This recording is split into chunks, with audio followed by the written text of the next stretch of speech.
Welcome to July, everyone. And before we get to the podcast, I want to remind everyone about my Patreon page. For as little as $1 a month, you can support the podcast.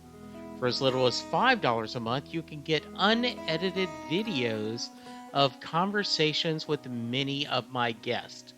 There is also an option to join for free. You can check it out for 30 days, and currently about a dozen of my listeners are doing exactly that. The following are members of my Patreon group, and I want to give them a shout out and say thank you so much for your continued support.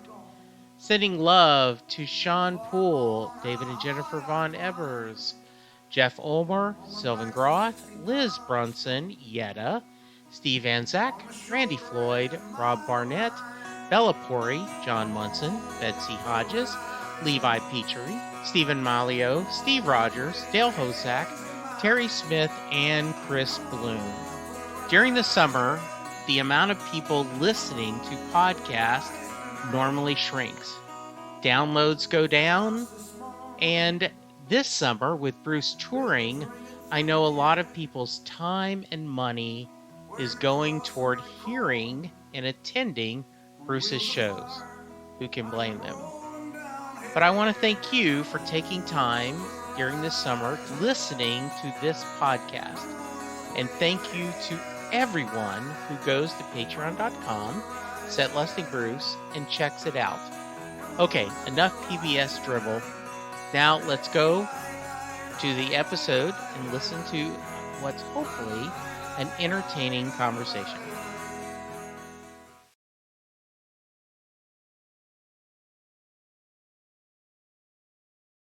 Hello, everyone, and welcome to a brand new episode of Set Lusting Bruce, your podcast all about Bruce Springsteen, his music, and mostly his fans.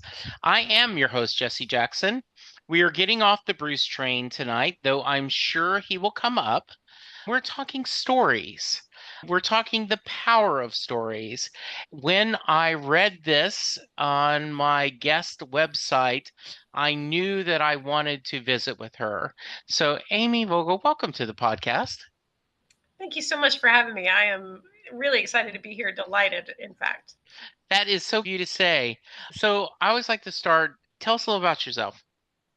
Yeah, so, the brand, as you say, the brand is I'm a spiritual storyteller. So I didn't know this until I was in my 40s, late 30s, early 40s, where I have been telling stories all my life. And so what I have done now in my later 40s, I have transitioned into not only writing my own books, not only speaking to groups and telling my own stories, but helping other people. I'm a story coach. So I help other people find their voice, find the story they want to tell, and then how to tell it. And I have 3 published books under my name, and I've got 2 more coming out this year, and we're just going to keep it rolling. I love the power of story. I love to be on this podcast in particular because I have always wanted to be a songwriter because they tell stories in a very short form and in a very powerful way with music.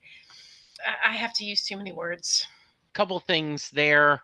In the last studio album that Bruce put out was in 2020, and they filmed a documentary of them recording it. And he told the story. There were 3 songs that he brought back from like the early 70s that they had never recorded. Said that he pulled Bruce aside and said, "Hey, I've got a note for you." They were listening to your songs, and this guy said, if this artist isn't careful, he's going to run out of letters in the alphabet. And it was Bob Dylan talking about Bruce. And so, yeah. Calling the kettle, isn't it, Yes, though? exactly. So I would love to go back, talk about where did you grow up and what kind of music was your family listening to? And were you from a family of storytellers? So let me answer the last question first. Yes, my dad was constantly telling stories. Sometimes they were, as my kids say, extremely cringy, but they he was in sales, and his relationship His sales style was very relational. So he always remembered people's names. He always remembered their stories. He always used it to connect with people. And then over the course of my life, I've developed that skill set as well. Telling a good story is an art as much as it is a skill. And so you can hone it and you read the room and know how to do it. And sometimes my dad did that really well. I do know that I picked up especially his and my mom's love for storytelling in music. When I was growing up, I remember we listened to a lot of country. Both my parents are from the deep South, and so we listened to a lot of country music. I live in Texas. Country is a whole different version of country because we have to do everything differently in Texas. And so we listen to a lot of country. I grew up with a lot of pop. I'm 49, so MTV came out in my lifetime. I remember watching Madonna on the Video Music Awards, visually telling that story that I had no clue what she was talking about, but still it was very interesting. And then as I got older in my teen years, I got more into country and the quote unquote newer country, the 90s country. And my parents transitioned to this is right about the time that Phantom of the Opera came out. And I remember, to tell a story, we drove to visit my dad's sister, my aunt, she lives in Atlanta now, and she was living somewhere not rural, but more suburban in Georgia, where they have masters. Augusta. Augusta, thank you. She lived in Augusta.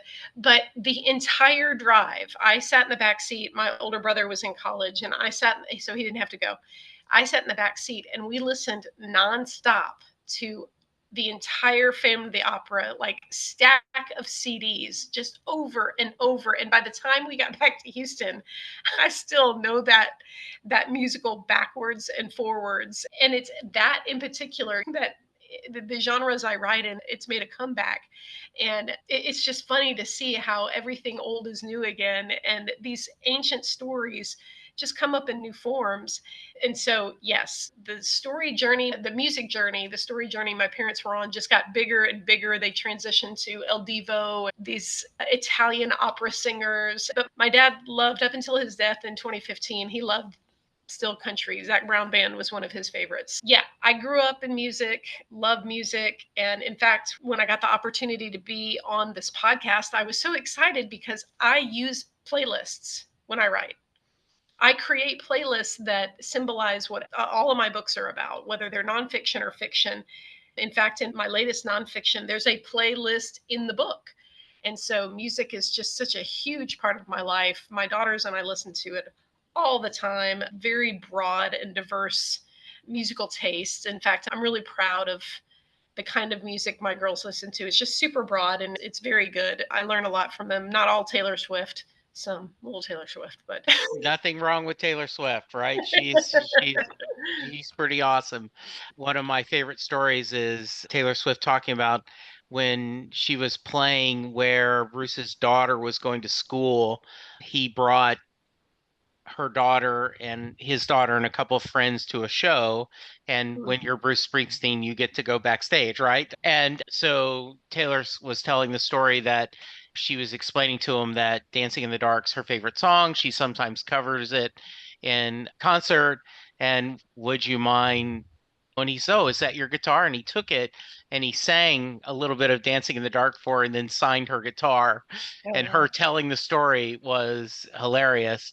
So yeah, I think that's pretty cool. Okay, good. I'm in Dallas, so oh, yes, we could so have done yes, this live. yeah, Oh my we God. could have. Yeah, yes, Darn. yeah, very nice. When I love your story about stories. One of the things when I heard you talk about the playlist is in 2015, I was diagnosed with colon cancer. And I'm fine now. I always like to throw that in there. Mhm. But I had to have surgery and then I had to go chemo. Mm. And I created an F cancer playlist and I did not, that's all I did during chemo Mm. is I did not listen to podcasts. I did not watch on demand videos or Netflix or anything. I didn't read.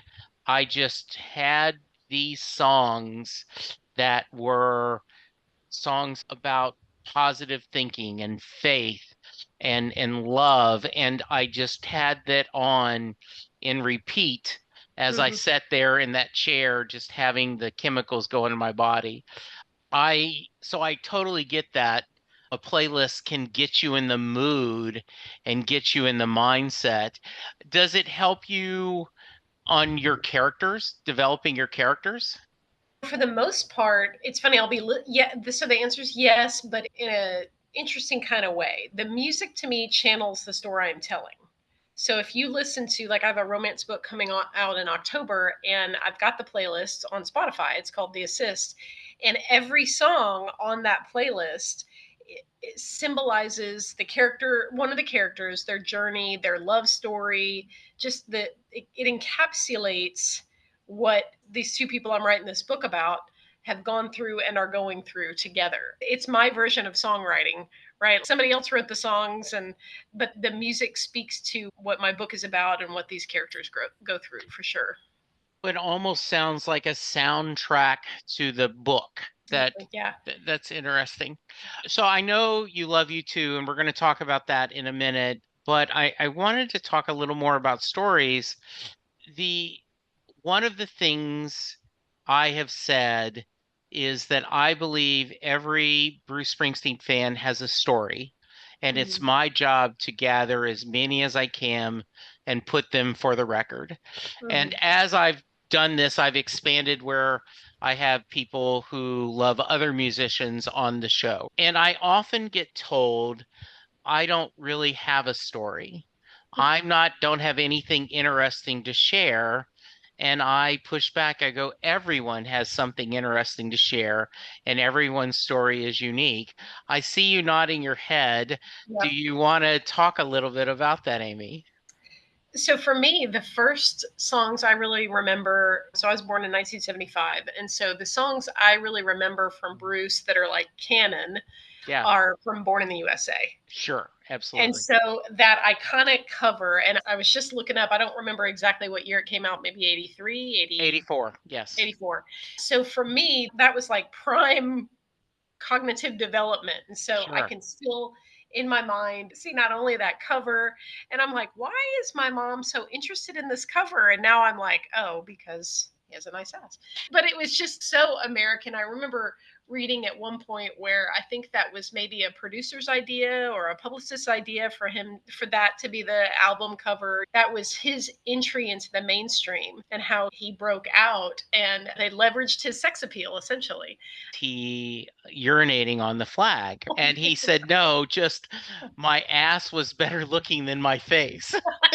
Someone made the Yeah. decision that the picture of my ass looked better than my face. So, And I remember too, that was the time when MTV was coming out. yes, And so they had absolutely. all these videos, and it takes me back. One of my top two favorite TV shows of all time is Ted Lasso. And there's a scene, it's not a spoiler scene, but it's in the third season where Ted's mom comes to visit him, and she tells the story like he's the one that goes up on stage and dances with him in the Dancing in the Dark video. Or no, was that the video? Yeah, Yeah, Dancing in the Dark video, but it was Courtney Cox, obviously, where right. when Friends came out, we're all like, oh, that's the Look, girl with the short exactly. hair. Yes. I can still picture it in my mind. They're dancing. She has the cut off sleeves. That is one of those moments for Gen X that will never leave us because that was just so huge, even though he'd been around for a decade.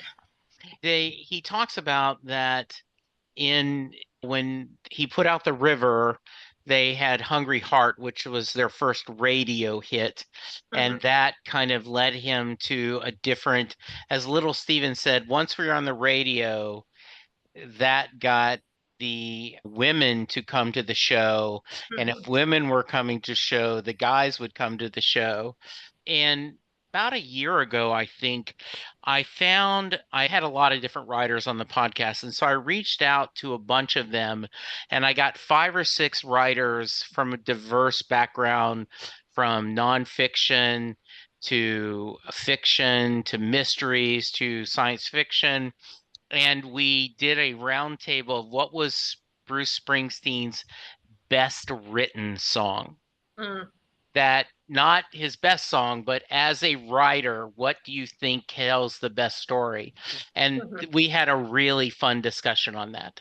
Why do you think some people feel that they don't have a story to tell? Oh, for me, that's such an interesting question because when I started writing, I didn't think I had a story to tell. There was nothing I thought very interesting, very dramatic about my life. I grew up in a middle class household. I had a fairly normal upbringing. I played sports. I went to college. There was nothing to me that really stood out as the roller coaster that you need for plot. And so I started writing around the Bible, which is full of plot, which is full of roller coaster and storyline. You just open it up and there's something to be explained. I was also very heavily involved in church at the time as well.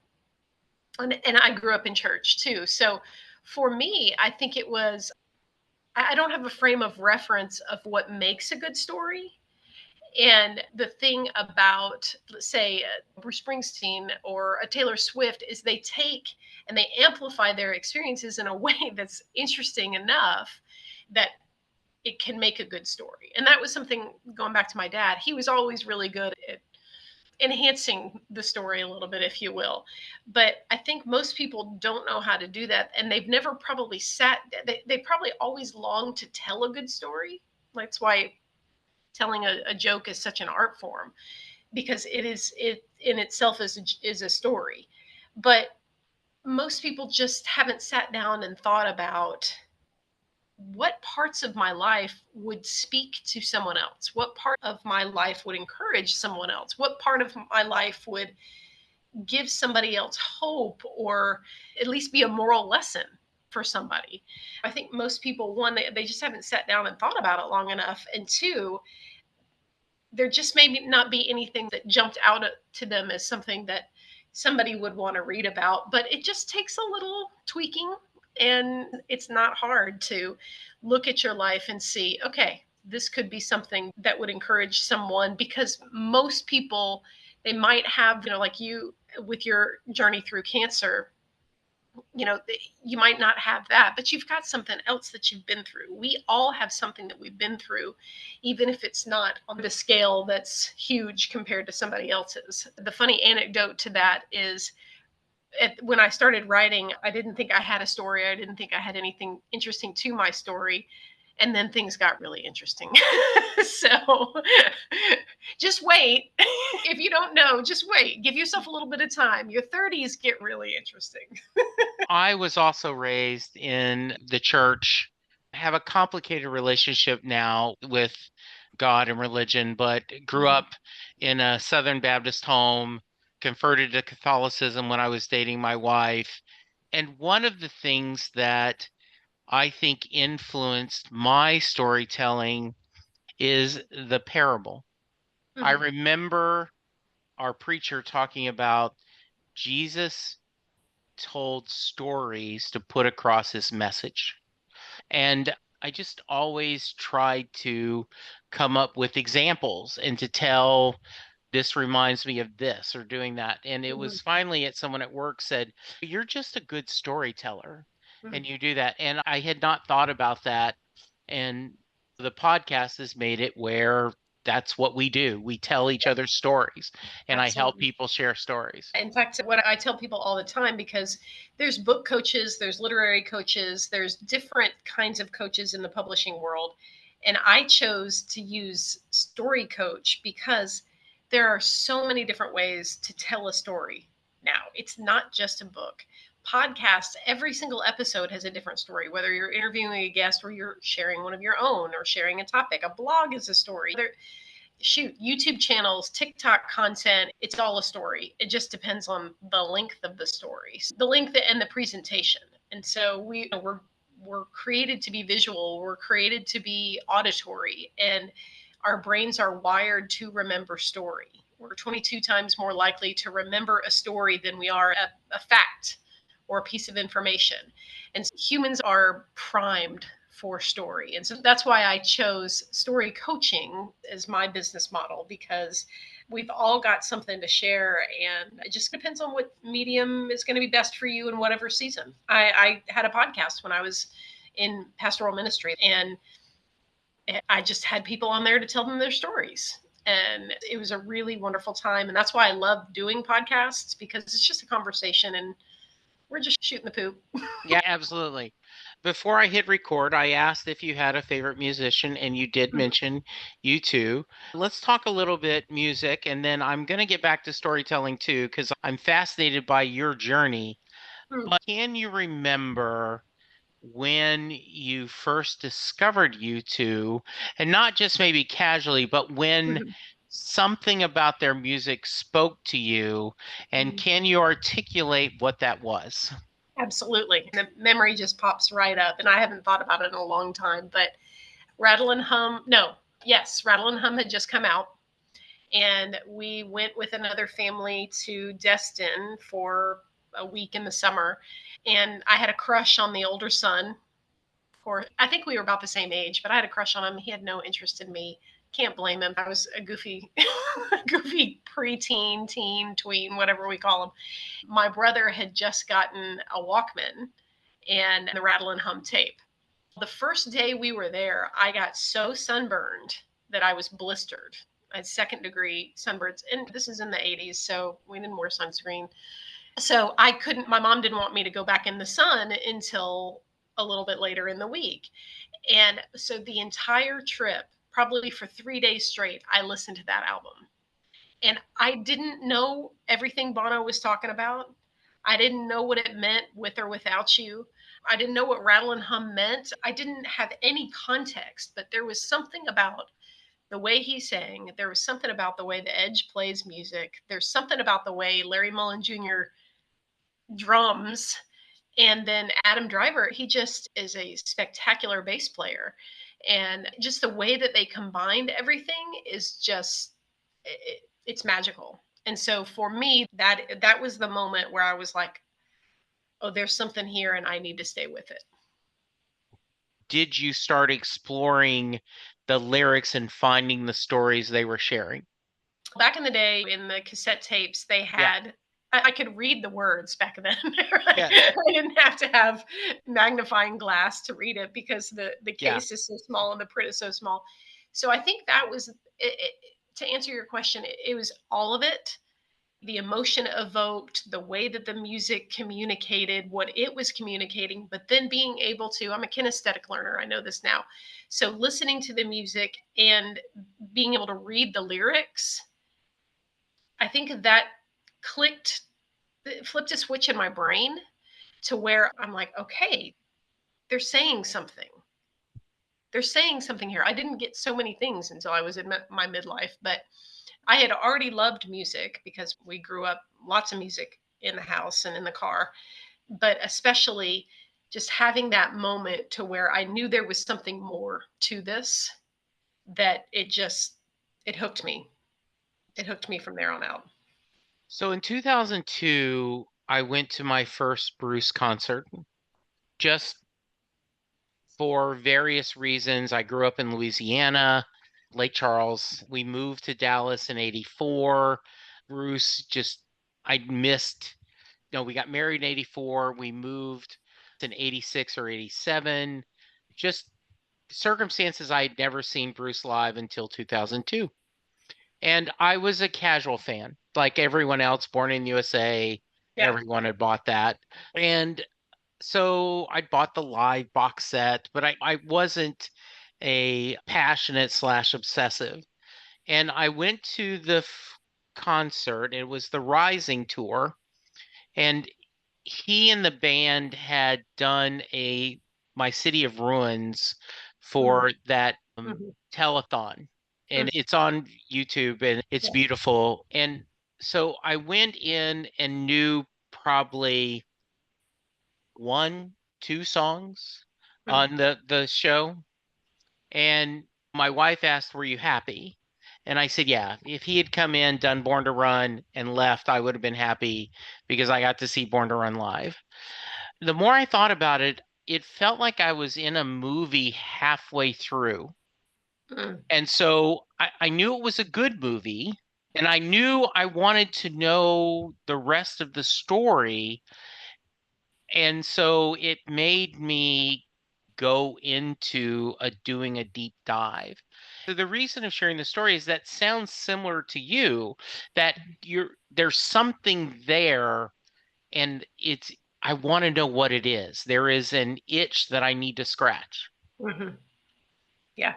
I didn't really start diving into earlier albums of U2 or the story and them Yeah. coming out of Belfast or anything like that until much later in life. But I was hooked and I was a fan from then on.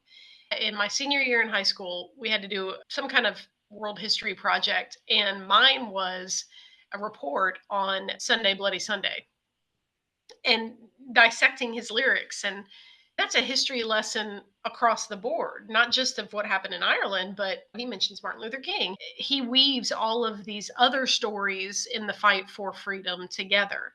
I have a really good friend who used to live in Dallas, and he is a super fan of U2. I'm teetering, I'm more than casual, but I'm not obsessive. But what I You're not really, doing a YouTube podcast I'm not. with over 1,000 episodes. Yes. No, knowing more than the average person about Bono and his life and about the Edge and how they all met. Listening, I didn't even read Bono's book. I listened to it because he narrates it, and hearing all of those stories and having him put so many different pieces of the band story and his life story together. It's really truly fascinating. One of my favorite shows in the 90s was Behind the Music, because that's the what is the impetus, what is the muse, what is the inspiration for this story, this song, this story, this book. Still to this day my kids are like, do you, in fact, it was just last week we were watching a new show on Netflix. My youngest is 11 and she was like, do you have to go on your phone and Google all the actors and actresses and find out? Yes. Yes, I do. It's just who I am. I need to know the backstory. It just enhances the whole experience. My first concert was in 1989 when they came to Houston, in the Compaq Center. It was my 16th birthday present. And so my parents knew. They just knew. I think it was a Zooropa tour. Bono was in his fly performance era. Yeah. And so I was like, it was just a visual spectacle, and they've continued that to this day. Those are those transformative moments where you see something more as possible. And that's truly the essence of the kind of stories I like to tell and facilitate. I always preface this question with the amount of times you've seen an artist is not a fair barometer of how big of a fan you are. Mhm. There are people that have seen Bruce or Willie Nelson or Pearl Jam Yeah, hundreds of times, and then right. there's other fans that have never had the chance to see him live, and they're incredibly passionate fans. So you mentioned you've gone at least once. Are you Mhm. someone who counts the number of times you've seen him? Yes, because I don't enjoy, like, concerts aren't my favorite thing to do. Right. I'm the person who's gonna, with my AirPods, sit in my room or in my car and listen to the music and feel the music. Concerts are a whole different kind of experience. Right. They're almost overwhelming, sensory overload. And yes, I've seen U2 twice, and it was sensory overload both times. I've been to three concerts in the last year, and actually, no, four, because I went to two rodeo shows this year. Who who'd you And see? I saw For King and Country and a country guy. I don't remember his name. Oliver Anthony. Okay. Oliver Anthony. And then I saw For King and Country in December as well. They came to Houston twice within a couple of months. And my daughters and I love them. And they put on a spectacular show. And one of the things I love about how they perform concerts is they keep to the music. It irks me when people change up their the music concert. Like, I want to hear what I'm used to hearing. But I saw Pink in concert at Minute Maid in September, and that was a great show. She hangs by her ankles and twirls around the entire stadium. I love it, but at the same time, I think I'd rather go see Hamilton or Wicked or something to that effect, or just stay home. I like to be at home too. Okay. Just curious, what is the Netflix show you guys are watching? Thelma the Unicorn. Okay. So it Very was a good. book my youngest and I wrote. It came out when she was really little. She's 11 now, and so they made a Netflix movie about it, and so we watched it when it came out on Friday. Very nice. Good Yeah. job. You, on your website, you mentioned that you had been into sales. You mentioned that earlier today. And but you decided you needed a change. Talk about that. Why the change in careers and what Was there a road to Damascus moment? Yes.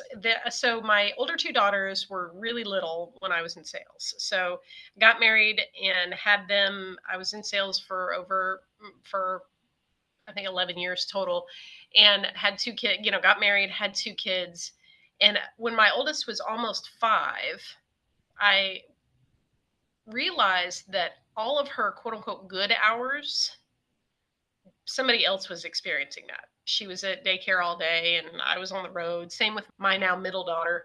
All of their happy times were being experienced by somebody else. And so I expressed that to my then husband, and we went through about 18 months of trying to figure that out. And in that process, we got the opportunity to move overseas. And so we moved to Trinidad. We spent a year in Trinidad. And while we were in Trinidad, I felt like I needed to start writing. I needed something for myself. I had left this corporate career, and which I'd been pretty successful in, and I needed something for me. And I always love to read. If you're a writer and you don't read, I don't know what you're doing. You have to read. It is part of the craft, but it also feeds something in your soul. You have to be taking in story to put story out. Yeah. And so I had, since the time I could read, I've been reading novels. Lots of novels. And so I'd always enjoyed reading. I weirdly always enjoyed writing papers and writing sales reports, and would do all of this stuff using words. Always enjoyed using that. And so I started a blog that would just describe our daily experiences in Trinidad, which is a different kind of country.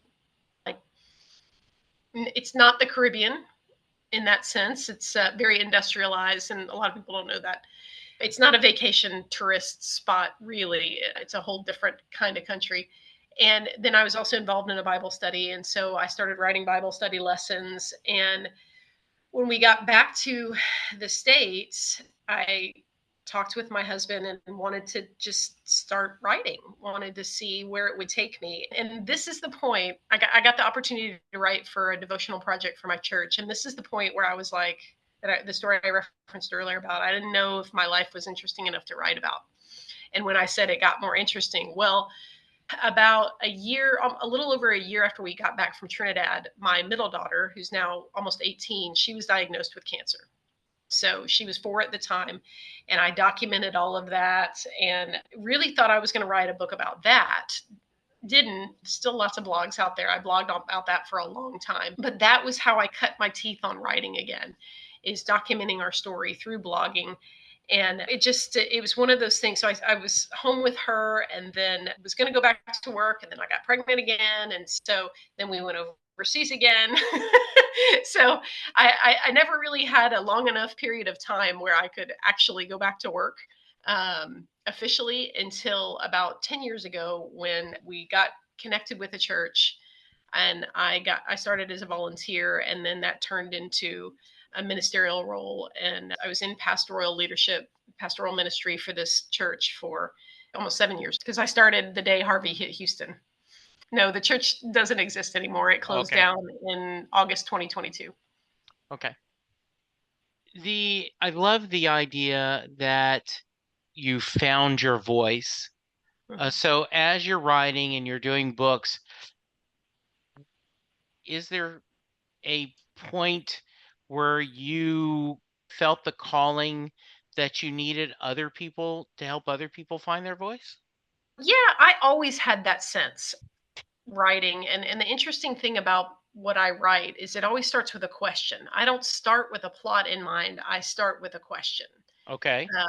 And so every book I've written and am currently writing is often a what if we retold, like the book I'm going to start writing in August is about Queen Jezebel from the Old Testament. What if she was the hero of the story? What if Okay. she wasn't the villain? Right? Right. The book I released in January called Teleosis was, what if women had been involved in decision making from the start? What if there was a civilization that wasn't based in patriarchy? What would that look like? And for me, community is so important. Being involved in community, and storytelling is really meant for community. So if you have a story within you, there is somebody that needs to hear it. That's why you were given the story in the first place. And I know a lot of people have that desire to write a book. They have a desire to write a story, whether that's a book or a blog or a podcast or whatever. And it's always for you first, but then for somebody else. And I've been in communities all my life. And I just think that it's one of the things that cures what ails us in so many different ways and connects us in ways that just isn't possible when we're in isolation. I think we all learned that during the pandemic. And so we Yeah. had to figure out humans adapt too. So we adapted, we evolved, and now we get to do stuff like this digitally. One of the things that I think is important, and I talked about this earlier, is that there is there is a story that you're sharing that is important to someone, and it may be a small story. How you deal with a terrible twos child that's going through this, or how you handle the teenager that now doesn't like you, right? Or the idea of you've been laid off from your job and you're having to find yourself. But yeah, I think this is one of the things that humans build communities, and those communities, we help each other. We try to Yep. help each other. And Yep. I think that's so valuable. That's Mhm. good. Yeah, we're wired for it. They have actually Yeah, discovered the cure for addiction is connection with another right. person. Yeah. That it stimulates the brain in the same way a drug does. It's it, it's fascinating. I like your idea of, instead of going, okay, what if I had, let's, I want to do my version of a locked room mystery, right? Mm, But asking the question, what if this happened? What would that story be? I think it's a pretty fun way to start telling your story. yeah. There's a whole subgenre of books, especially in the fantasy romantasy, where it's whether it starts as fan fiction and they take the Yeah, existing story and then they write more to it. But so many books now are like spin-offs. It's right. like that idea of a spin-off. And Mm, that always starts with a question. What happens next? yeah, And or what would happen if we tweaked this relationship or we made one of the characters differently abled or we made them neurospicy or we made this character a woman, there's all kinds of different ways to tweak what's already out there and still it's still original, it's still creative. Weird Al Yankovic, if we're talking about yeah, music, he's made yeah. a whole career of that. He keeps two different lists: story ideas and songs that he thinks would work well, and then tries to match them together like peanut butter and chocolate. So, Amy, is there something you're still wanting to do creatively? Is there an itch that you haven't gotten to scratch? Oh, absolutely. I don't think that's ever going to end. Through the course of answering the question that became this book, Teleosis, I discovered that I didn't just want to help everybody. I wanted to empower women. And yeah, that's very relevant. But I'm a woman who's coming out of a religious tradition that has taken a very punitive turn. And we seem to be wanting, and we live in a state where, there's lots of rights of people, especially the most vulnerable, that are in danger. So it's this question for me of I don't want to just rage against the machine. I think there's enough people doing that. I think there are enough people that are working on whether it's restorative justice, whether it's transformative justice. They're doing their thing. They're better at it than I am. What I'm here to do is to help to cast a vision. This is why I don't go on faith deconstruction podcasts very often because I untangled my faith. I entangled it from religion, and see them as they are now.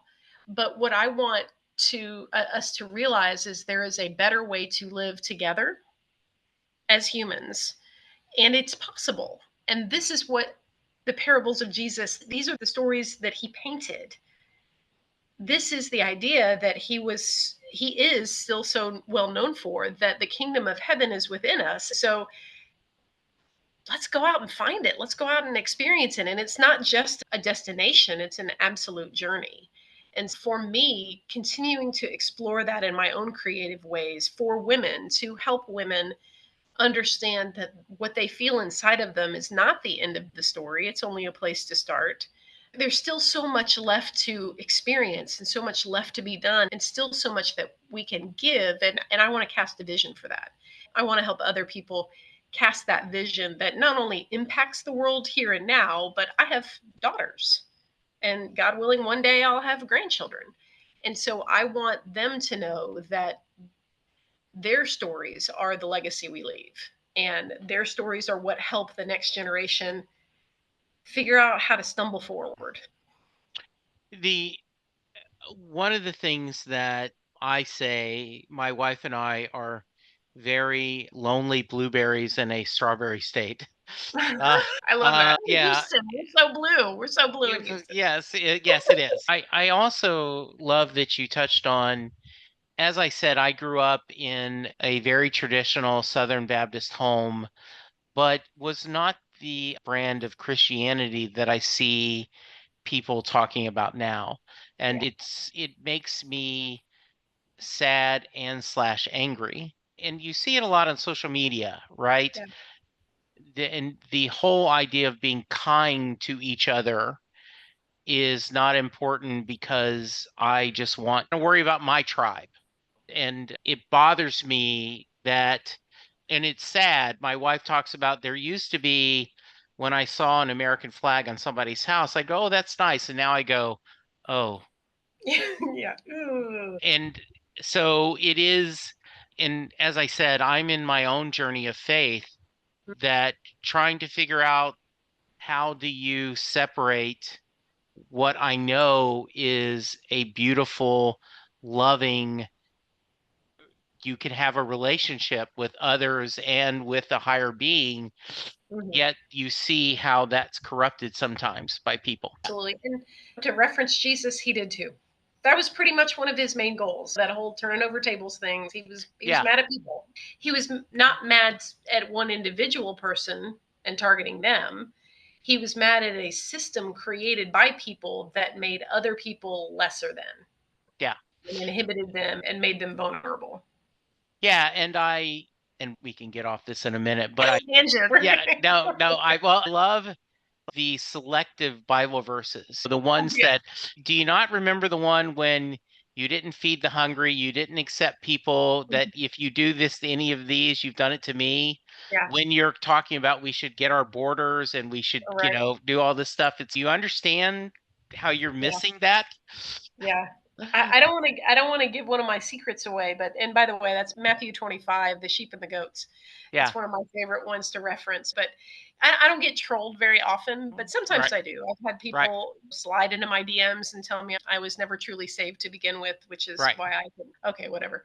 And my standard response is Mm, to, especially on a comment, if I feel so inclined, is to quote a proverb or quote something like Matthew 25 and just drop the verse, yeah, because chances are they're never going to go back and read it. And I just let the Bible speak for itself, because the Bible is a collection of stories that were put yes, together by all sorts of different people, men, and yes. over the course of thousands of years. And so there is an evolution even in sacred texts.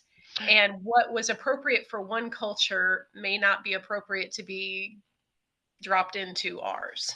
And that's when we lose the compassion, and they talk about, no, every word in the Bible is straight from God. If you don't buy one, if you even say one is not valid, though, you will burn and go to hell. And I'm like, wait a minute. Let's Yeah. just, I remember Penn Jillette in an interview said, yeah, I became an atheist after reading the Bible. I saw Yeah. all these different things, and that's it. Right. Yeah, it is. And I do think that I go back to my youth and going, they'll know we are Christians by our love, Yeah. that old hymn. And Yeah. at times you don't see that now, do you? Right. Right.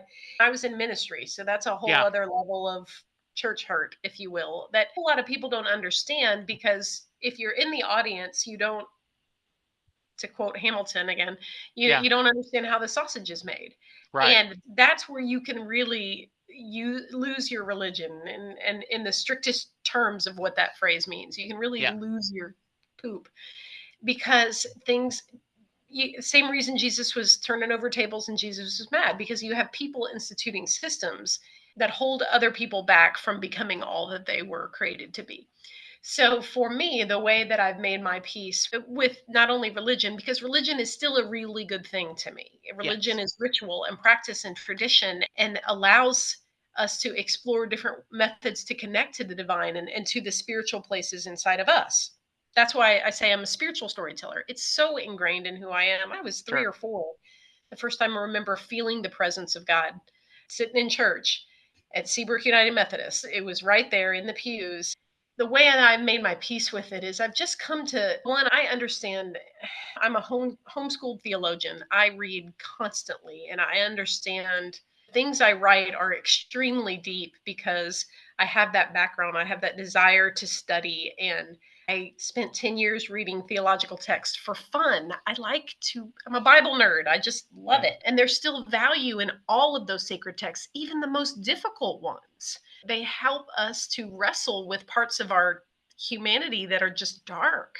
And allows me to have some empathy for people who are spouting horrible things on the internet, or driving up and down my old street with an F Biden flag that my Yes. ex-husband had to explain to my 11-year-old. And so for me, I made my peace with it because I've just come to understand that the God reflected in scripture, the God that I know, the God that I've experienced, and I spell God Gode now, so it represents both. This is a whole other tangent: masculine, feminine Yeah. essence of God, the spirit and the Father, right? Like Right. Jesus is in there too. It is, I just can't see that God is that petty. If you look at science, you look at how the intelligent design behind the universe, not just Earth, but the universe, it just, there's not a petty bone in God's body. Yeah. He, she, they love us and want the best for us, because otherwise, why would all of this exist? Why would we even be here? So we're here to do something fantastic, whether that's on a small scale or a large scale, because God is love. And the Bible says that too. God is love. So that is the best way to express what we're here to be, what we're here to do. It's to love. And that doesn't necessarily mean tough love. I have teenagers, so sometimes they're tough Yes. love is involved, Yes. it's just one of those things where I had to make peace with a lot of the things I was taught, and not just taught in the church, but taught in the world, because theology informs everything we do here in the United Sure. States. And I had to make my peace with that. And I had to really look at things and say, is this for me or is this not? And that's where I usually get in trouble, where people will say, you're playing God and you're picking and choosing. But we all do that. That's part of the human condition. And so I keep using the word evolution because it is. We evolve as a species, and we were created to do that. The name of my book, my first fiction book, Teleosis, is the Greek word, and it's the Greek word for transformation. In both Greek and Hebrew and a lot of the ancient languages, there are word pictures. Right. So there's stories inside the word, inside the meaning. And for teleosis, the idea behind it, and it comes from the verse where Jesus says, be perfect as your Father in heaven is perfect. That word perfect is teleosis. And what it means is you have an acorn, and that acorn has everything in it that it needs to become an oak tree. Now, does it need community? Does it need other things like sunlight and water and soil and weather? Yes, sometimes even fire, right? Some trees need that. But inside that acorn, everything is already there. All of the elements are already there. It just, you have to be put in the ground, and you have to grow with those kind of ideas, and see it as a much larger perspective instead of trying to silo and pillar things. And that's how I've really been able to keep connected, spiritually speaking. And it's allowed me to be much more open to, because it's all the same. Yeah. There's a big wave of women in our 40s who are into astrology, and I wouldn't say I'm into it, but it's like I can see Yeah. how everything is connected. And again, a tangent, but No, I love no, theology. So no, I love that, and I'm so happy that we went there because I was like, man, I really want to ask her this. I had a rabbi on right after the pandemic, and he was talking about he's a huge Springsteen fan, and he was sharing stories like he wasn't going to be able to go see he had to miss his son's wedding, but he was going to Mm, be able to see his first grandchild. And anyway, and so I was talking about that I'm having this I'm right now I'm in a rough path, right? And he mm, said, as long as you're on a journey, Jesse, it's okay. mm, And I thought that was really well said, right? That, and I joke sometimes that God, from my understanding, would appreciate, in fact, one of the things that stood out to me, and it's odd, right? The stories that capture, as we get back to mhm. stories, the pastor of the church I went to during high school was Skinner, Reverend Skinner, Brother Skinner, we called him. And he did the story about where do you love me? Peter says, of Mhm, course I love you. And they ask him mhm. 3 times. Reverend Skinner says the third time, what Peter is saying, yes, I love you, but I might love these other things just as much or more. And he says, and that's when God says, okay, now that you're being honest with Right, me, we can right, move forward. Oh yeah, we're fine. Oh yeah, we're fine. right. I remember a sales conference talked about the worst thing that happens in a restaurant is when your patron is walking out, you go, how was everything? They go, it was fine. Mm, He said that's we don't want. You either want them to say it was great, mhm. or the truth was the bread was a little cold or something so you can get Yeah. better. The fine is, it wasn't that good, but I don't want to hurt your feelings. Right, Right? right. Yeah. And so I've always thought about that I think if you're honest with yourself and Mhm, honest with your significant other or the mhm. people in your lives, that's when you can move ahead and do better things. Yeah. Yeah, John, you referenced that story between Jesus and Peter. That's after the Yeah. resurrection. That's John Right. 21. The first two times Jesus asks Peter, and in most transliterations, it's always the same. Do you love Yeah. me? They use two different words for love. So the first two times Jesus says, do you agape me? And agape is the highest form of love. That's the self-sacrificial. That's Jesus on the cross, yourself as an offering. Will you give yourself to this community as an offering? And Peter can't go there. God bless him, he can. And but the third time, the word is filio, which means can you love me like an equal, like a brother? And Peter could do that. So Jesus met him where he was. This is what I love about religion. This is what I love about the study of scripture is you can mine these stories for the wisdom, whether you believe they happened or not, because John 21 was actually an add on. So, is it actually a story from post resurrection? We don't know, but there's still wisdom behind it all. The structure of it is not just instructive, but it's transformative. So we can live this love, so we can experience love in this lifetime. And that's Springsteen didn't say it, but love Yeah. is the answer. What is I one of the things that's amazing about that is, and boy, talk about we're going to do a U-turn, so hold on tight. The latest episode of Doctor Who Mm, has a segment where the new doctor is talking about he is complaining about faith. mm, And the premise is this is an army that is in the future and they're all religious. They're all a part of religious order. And he mm. said the problem is with faith, you don't have to question, you don't have to ask. You just, this blind faith and it can get you killed. And then later at the very end of the episode, something, the doctor says, you have to have faith. And she Mm. says, I thought you didn't believe in faith. He goes, I don't like faith, but that doesn't mean I don't need it. And Yeah. I think that is absolutely where, if you can meet where the other person is. And the last thing that we'll talk serious, and I'll certainly give you the last chance if you want to talk, but I also tell my friends that I don't know. We don't know. Mm. That's what I can do is I can live my life to the best ability I can. I try to be kind to each other. I try to live and protect and be good to my fellow beings on this world. And Mm. then I don't know necessarily what's going to happen. And so it's okay to say, I don't know, and I'm going to go for this on faith, right? Yeah, the most liberating thing I say as a parent is I don't know. Yeah. And they still ask, Yeah, and we do a sure. lot of Google searching, but Yeah. yeah, for me to say I don't know makes space for Right. us to experience something together. And the funny thing about faith I learned, I preached a sermon, actually a sermon series. Uh, this was during the pandemic, so it was all online. We were filming it, Yeah. and which was it's so weird to preach to an empty room. It's not how I started, and it's not how Yeah. I finished, but it was all about the title of the series was We, and then you fill in the blank. And so my sermon was We Question. That's part of our religious tradition is that we question.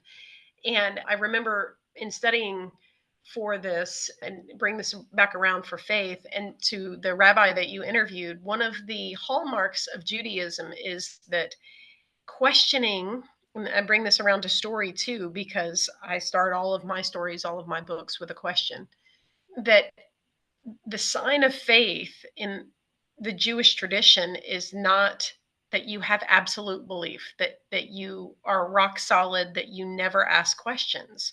The sign of faith is you actually have questions because that means you're thinking about it. And when you think about things, you start to feel things and vice versa. So if you're feeling something, so my questions always start with a feeling, then that's going to lead you to think about it. And then you think about it long enough, God's going to get involved.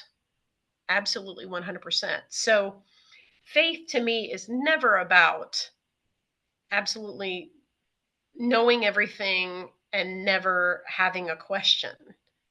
It's never blind, is my point. Faith always, to me, walks forward with open eyes and open hands because we don't know. Right. We don't know. And we are meant to experience to bring this all. I'm a preacher, so let me land the plane for us here. Yeah. Let's bring it all the way around to we're doing this together. That's the Yeah. point. And I'd even say that's what's unifying about Springsteen's music too, is Yeah. that he's got a band. I mean, he's got a band like 37 people. And Yeah. so it was never about Bruce. It was And always about he talks about on Broadway, and that's available on Netflix. He says 1 + 1 = 3. The band together is doing that. Yeah. Amy, this is so much fun. I appreciate it. Is there something I'm going to ask you in a minute how people can find your books, how they can reach you? But is there any question I should have asked you that I didn't? Oh, my favorite, no offense. My favorite podcast is Trevor Noah's podcast, and it's Yeah. titled What Now? And so Yeah. at the end of every episode, he always asks his guests, What now?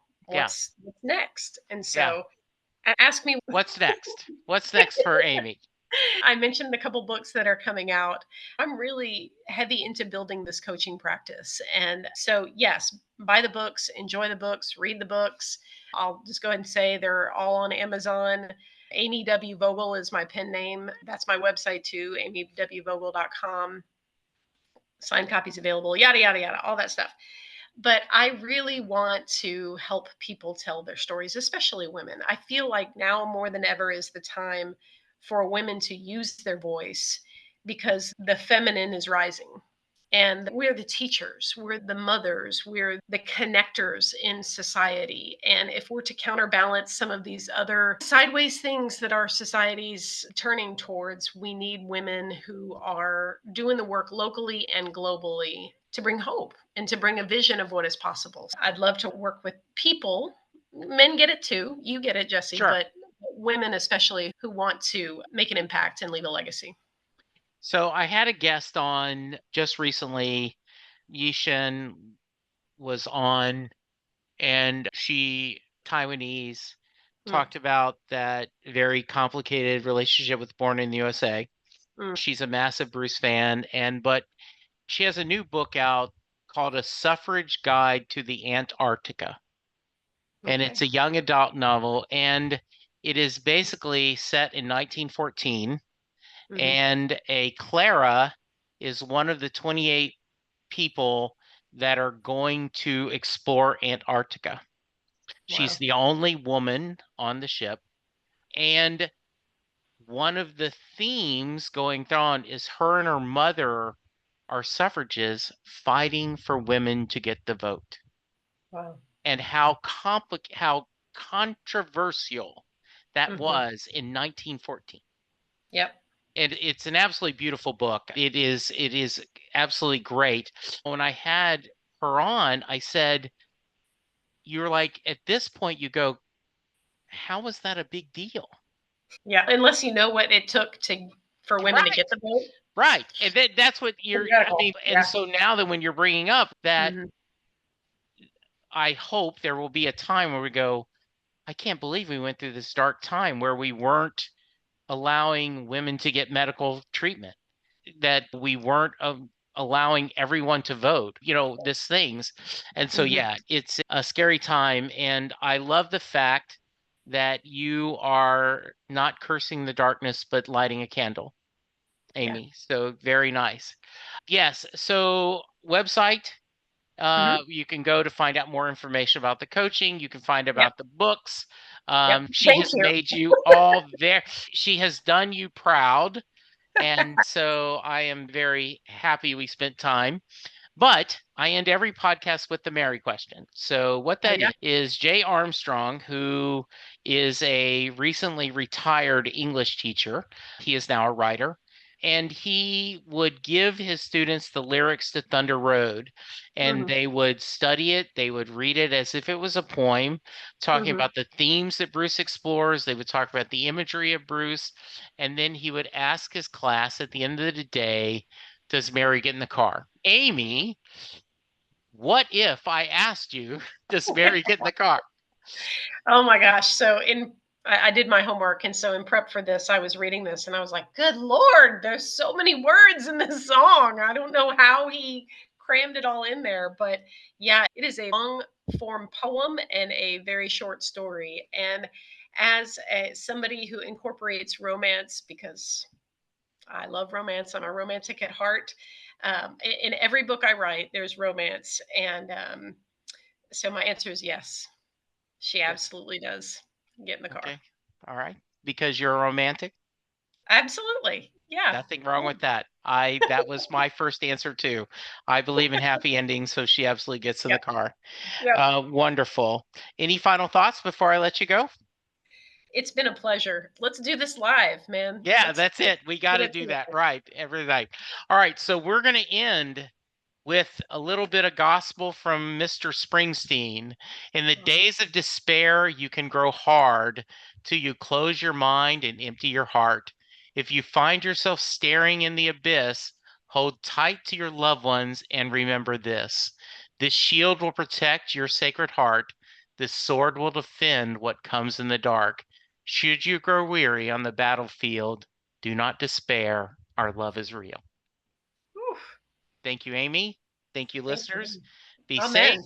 be kind. We'll talk to you soon. Goodbye.